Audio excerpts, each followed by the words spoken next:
Have you ever trusted someone, only to find out they weren't who you thought they were? Someone who starts out so friendly, sweet, always there for you, but then, somehow, they make you feel small, doubt yourself, and even controlled? It's not a horror movie. It's a reality that happens every day in personal relationships, families, workplaces, even close friendships. The problem is, bad guys rarely come across as scary. They're usually the ones who make you feel the most secure at first.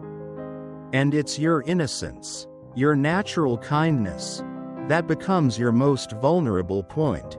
I've been there, trusting a partner in a big project. Someone who I thought was pulling me up. But little by little, I started to feel tired. Every time I succeeded, they were cold. Every time I failed, they seemed to gloat. And every conversation ended with the feeling I was the one to blame. Maybe you've been in a relationship like this. You give, but you get nothing in return. You feel drained. You're not yourself. And worst of all, you wonder if you're being too sensitive. No, you are not sensitive. You are being manipulated. Toxic people don't always yell, fight, or outright destroy. In fact, most of them are very good at disguising themselves, polite, good at talking, good at pleasing, and also very good at hiding their subtle manipulations. They are not here to help you grow. They are here to control you, tear you down, and take advantage of your trust. The question is, how do you know when someone is a bad guy masquerading as a good guy? You can't rely on surface feelings. You need signs, red flags, red warnings that can save you from long-term psychological consequences. Because if you don't spot them early, they can destroy your confidence, your reputation, and even your direction in life. Not by force, but by coldness, manipulation, jealousy, and hypocrisy, little by little, until you no longer recognize yourself. In this video, I'm going to share with you the 10 most obvious red flags that indicate the person you're with is unsafe, unhealthy, and maybe even downright toxic. These signs aren't meant to help you subjectively judge others. They're meant to help you see more clearly, sooner, and make wiser decisions for yourself. This is not a video to sow doubt. This is a psychological survival map to help you protect your inner strength, peace, and self-esteem in a world where not everyone is honest with you. Don't let your kindness be taken advantage of. Don't think, "I'm too suspicious," when your intuition has spoken. Because bad people don't need to do much, they just need you to keep quiet. Ignore and accept. And now, let me go through each sign, each red flag, so you never fall into the trap of naivety again. There is a type of person who never screams or uses his fists to hurt you. They do it much more subtly, with seemingly harmless stories, with sad eyes and soft voices that sound like the whole world is against them. But if you pay close attention, you will see that they always play the same role, the perfect victim. They tell you that their ex-boss bullied them, that their ex-lover was cold and heartless, that their friends turned their backs on them, that no one understands them. And at first, you believe them, because you're a good person, because you have a heart that listens and empathizes. You think, "Poor thing, they must have been through a lot." But then, you begin to notice something strange in every story they tell. They are always the victim, and someone else is always the bad guy.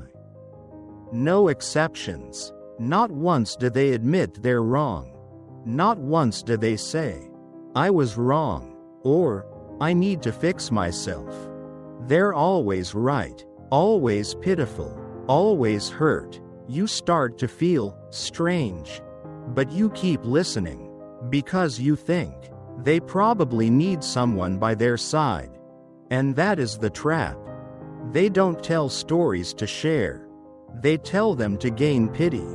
They need you to feel sorry if you don't care about them. They need you to be their savior, and then you get caught up in a one-way relationship. You give, they take. You feel, they manipulate. Slowly, you'll find yourself changing. You'll start to doubt yourself. You'll feel guilty for setting boundaries. You'll feel bad if you don't text back right away. And if you respond honestly to something they did wrong, they'll fall back into their old roles, head down, quiet, sighing, and saying, "I guess I'm never good enough for anyone." Then you soften. You apologize. You push away your feelings. And so on. They manipulate your emotions by acting weak. They don't need to shout. They don't need to control you with orders.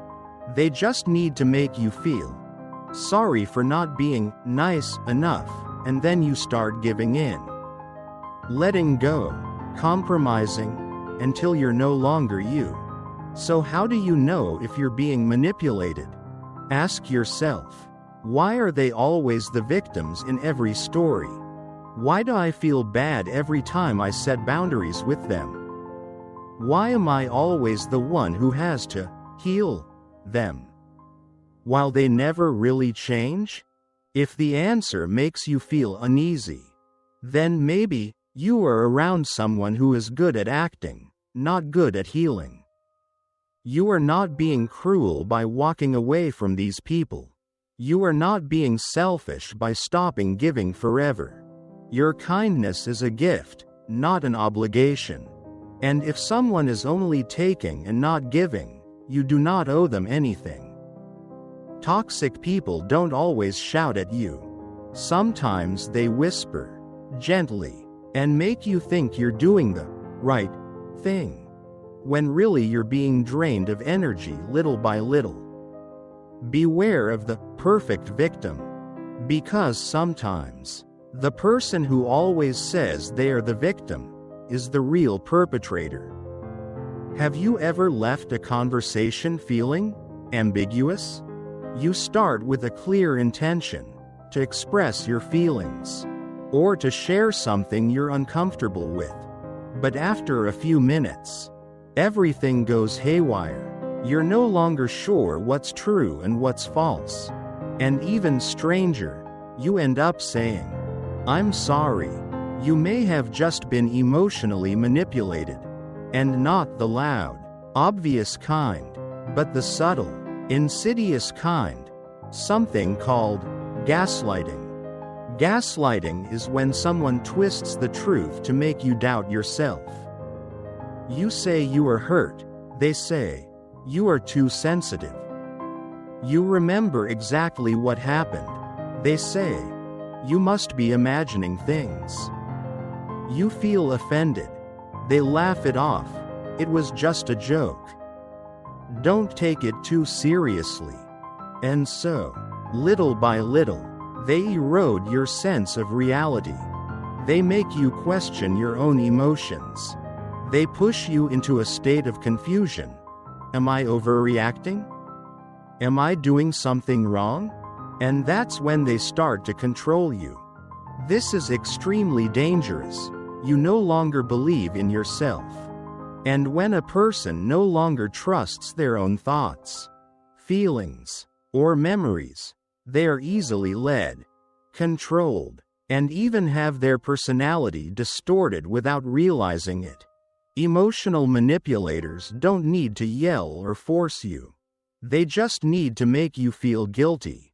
They say they are sad for you, disappointed in you, hurt by your selfish behavior, even though all you did was set healthy boundaries. You start apologizing. Even when you're right, you start changing your behavior. Not because you believe you're wrong, but because you're afraid they'll get hurt. They never say outright, "I want to control you."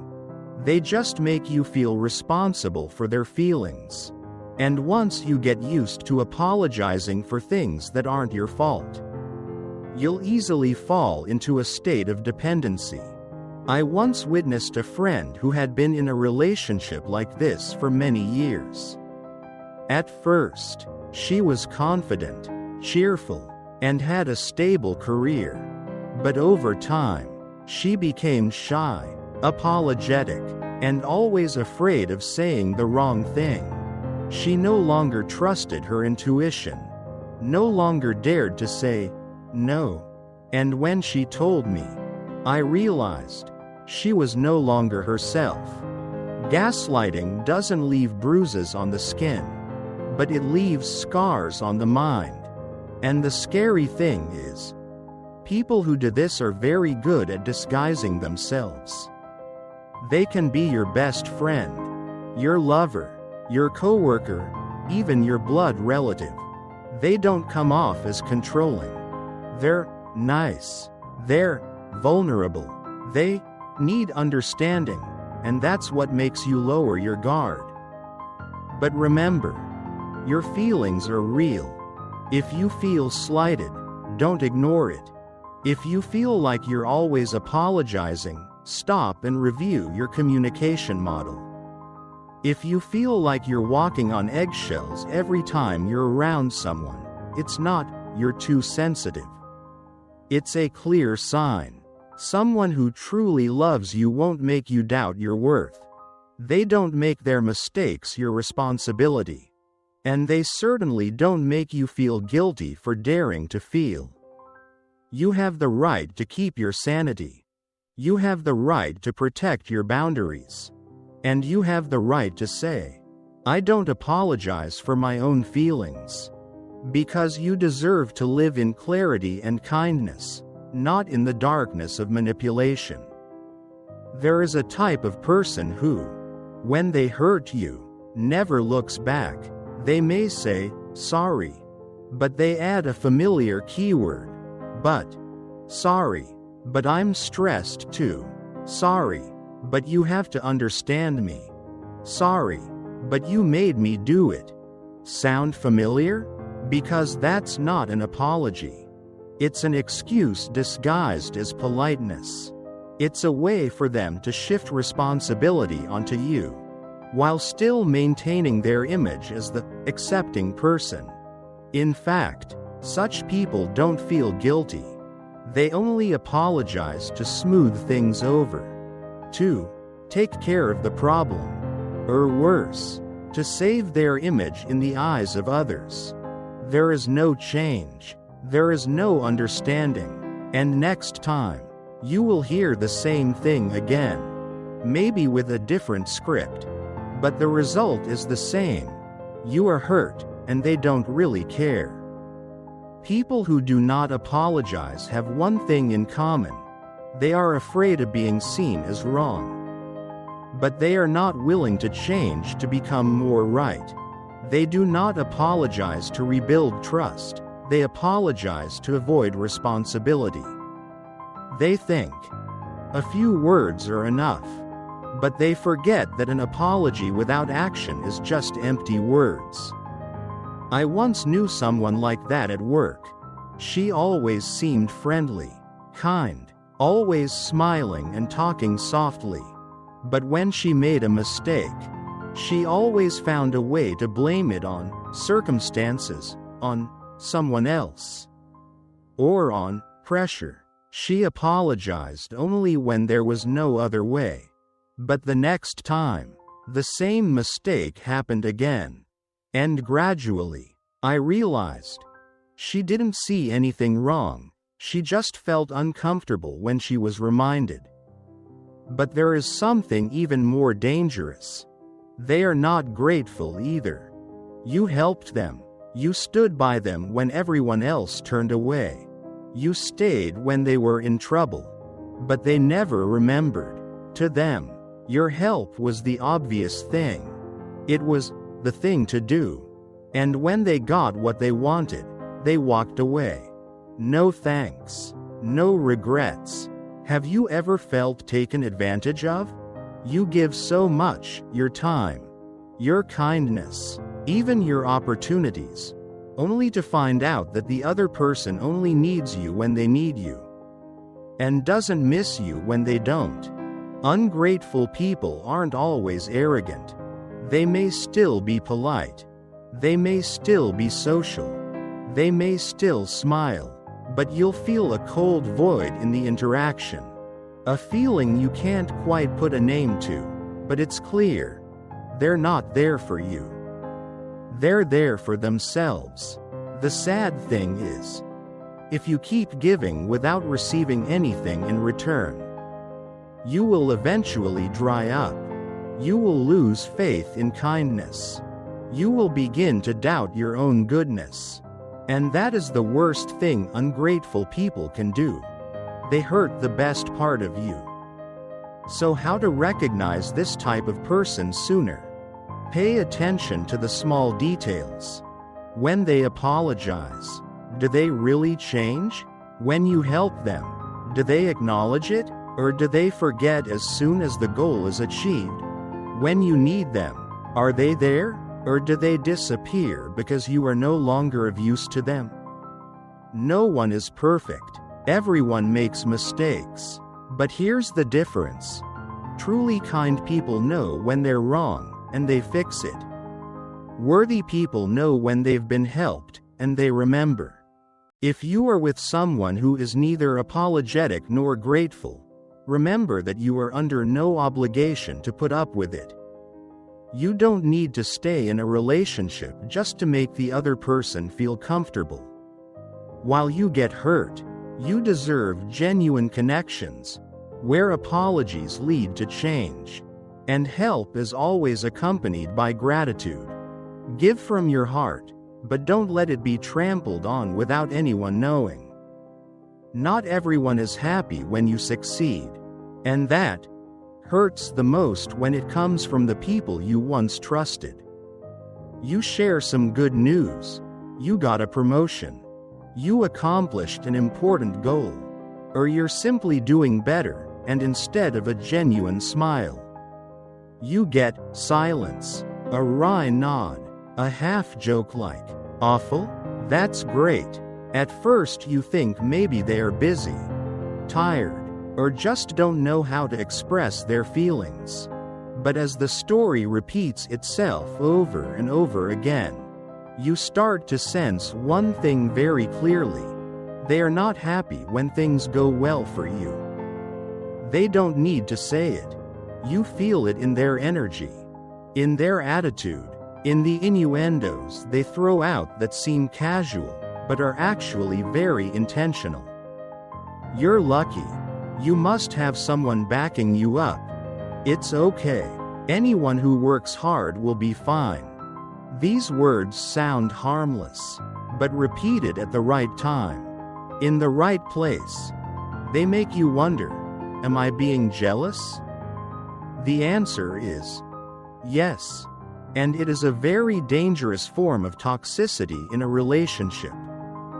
People who are jealous of you don't attack you directly. They don't tell you they don't like you. They stay silent when you need support. They ignore you when you need to talk. They, accidentally, make you feel guilty because you're moving up and they're staying the same. I used to have a friend like that. Every time I made a move, be it work, school, or even just personal, she would respond with a wry smile. No bad words, no fighting, no outright sabotage, but I always left the conversation feeling like I had done something wrong when I succeeded. And then you start doing something strange. You withdraw. You shy away from sharing your joy. You hide your accomplishments. You fear that your success is hurting others. But guess what? It's not your fault, and you don't have to apologize for growing. One of the most obvious signs of a toxic person is this: they can't stand others getting the better of them. They always need to be at the center. They always ask the question, "What about me?" Even in your story, they still find ways to draw attention to themselves. When you are happy, they change the subject. When you are sad, they exaggerate their pain to outsmart you. They don't care how you feel. What they care about is how you are better than them. And if they can't get above you, they will find a way to bring you down. Not directly, but in a half-hearted way. Advice that sounds sincere but is really just to make you doubt yourself. Are you sure you are good enough for that position? Is it worth doing so much? Don't be too confident. Things can fall apart at any moment. Don't confuse that with genuine concern, because genuine concern comes with caring. These people care about one thing: keeping you from getting out of their control. Jealousy can disguise itself as friendship, coworker, or even family, but you can feel it in the insecurity, guilt, and self-doubt you feel every time you share joy. Those who truly support you will not see your brilliance as a threat. They will see it as a light to learn from, to walk alongside you. Jealous people are the opposite. They don't want you to surpass them. They want you to stand still, so they don't feel inferior.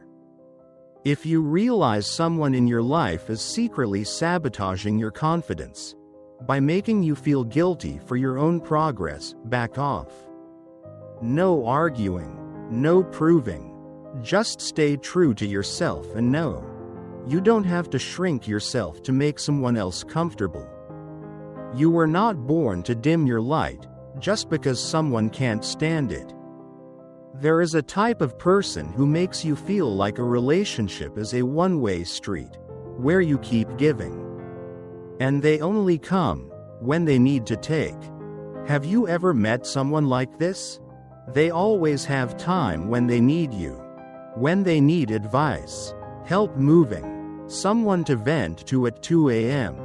But when you need them, even if it's just a text message to check in, they're gone. You text, no response. You share something that hurt you. They respond with an, and change the subject to themselves. They don't really listen. They don't really care. And if you suggest that the relationship is going wrong, you will be seen as too sensitive, too demanding, or not understanding. The truth is, they don't really care about your feelings, because they only care about one person, themselves. People like this aren't necessarily outright bad. They can be charming, smart, even know how to make you feel special when they need something from you. But it's all conditional. They're not there for you. They're there for what you can give them. And once you're no longer useful, they'll ignore you, avoid you, or silently withdraw without explanation. People who are only demanding are often very clever in their disguise. They say things like, "You are the only one who understands me. No one cares about me but you." It may sound friendly, but in reality, it's their way of putting emotional burdens on your shoulders. They make you feel like you have to be there, have to listen, have to help, otherwise you're no good. And then you get tired, you get drained, you feel like an emotional attendant in their life, not a companion. I used to have friends like that. When they had a broken heart, I listened to them cry for hours. When they lost their jobs, I introduced them to new relationships. But when I went through a difficult time, They just left a short message, "Hang in there," and disappeared for weeks. It was then that I realized the relationship was not balanced. It was not based on mutual care, but on one-sided needs. I had been caught up in the role of supporter and had forgotten that I also had limits. I also needed to be heard, understood, and accompanied like a normal human being. There's another very obvious sign. They lack empathy to an alarming degree. When you share your pain, they don't encourage you. They say indifferent things like, "What's there to be sad about? I am much worse than you. Everyone has to go through it." You don't feel comforted. You feel like you're being compared, emotionally denied. And the worst part? Sometimes, they even take pleasure in your failure. They don't say it, but you see their eyes light up. Their voices are unusually upbeat when they hear you're having trouble. It's a clear sign of a person with a twisted mentality. Their joy doesn't come from being more successful than themselves, but from you being inferior to them. This is not a friend. This is not a lover, a coworker, or a trusted family member. This is a manipulator, someone who puts themselves first and is willing to drain your energy without feeling guilty. You don't have to cut it off immediately, but you have the right to back off. You have the right to set limits. You have the right to say, "I can't always be here," when you've never been there for me. And most importantly, you have the power to choose relationships that nourish you, rather than drain you. A real relationship isn't about constantly proving your worth. It's about being heard, seen, and appreciated, even when you bring nothing to the table other than yourself. Not every bad person comes into your life with a scary face. In fact, many bad people appear in the most familiar roles: a friend, a coworker, a family member. They don't do anything outrageous at first. They make you laugh. They make you feel cared for, and little by little, they make a place in your life. That's why they are dangerous. They don't use weapons. They use your kindness as a tool. They don't threaten. They manipulate. And they make you doubt yourself, not them. Sadly, many of us sense something is off early on. A comment that bothers us, a person's behavior that seems strange, an action that seems selfish. But instead of listening to our intuition, we dismiss it. We are afraid of overthinking, afraid of misjudging people, afraid of damaging relationships just because of a vague feeling. And so we endure. We let it go. We keep hoping they will change. But here's the thing. Toxic people don't change. They just get better at disguising themselves. The more you give, the more they control you. The more you endure, the more you get hurt. By the time you realize it, you have lost your confidence, your trust in others, even yourself. You don't have to wait until you're deeply hurt to take action. You don't need another trick to start protecting yourself. You have every right to stop, just because you feel unsafe. You have the right to leave. No big reason needed other than you no longer feel safe around them. Identifying red flags is not about judging others. No one is perfect. Everyone has flaws. Everyone makes mistakes. But there is a clear line. A kind person knows he is wrong and tries to correct it. Toxic people never think they are wrong and blame you for feeling that way. We are not born to be detoxifiers for others. You are not obligated to heal someone, especially when they themselves do not want to change. You don't have to be so good that you get taken advantage of, overlooked, or pushed into a dark corner in a relationship. If someone doesn't respect you, doesn't listen to you, isn't there when you need them, and constantly makes you doubt yourself, that's not the right person to keep in your life. The sooner you realize this, the less you pay. The sooner you stop, the sooner you recover, the sooner you set boundaries, the more you open the door for healthier relationships to come in. Don't let the fear of being lonely keep you with someone who doesn't care about you. Don't let the fear of displeasing you make you sacrifice yourself. Because sometimes, what you trade is not just time or effort, but also value and inner peace.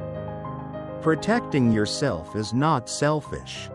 That is responsibility. Because you only have one life, and you deserve to live it with clarity, respect, and people who truly appreciate you. If you recognize any of these statements, or if you recognize someone who is silently destroying your peace, don't be silent. Share this video with someone who needs to hear it. You might just save yourself, or someone who is on the verge of losing themselves. And if you've ever been in a toxic relationship, leave a comment below, not just to say it, but to remind others they're not alone. We're all in this together, learning how to be stronger and kinder, starting with protecting ourselves. Don't forget to like, subscribe, and turn on notifications so you don't miss out on content that helps you build a more stable life. Every day,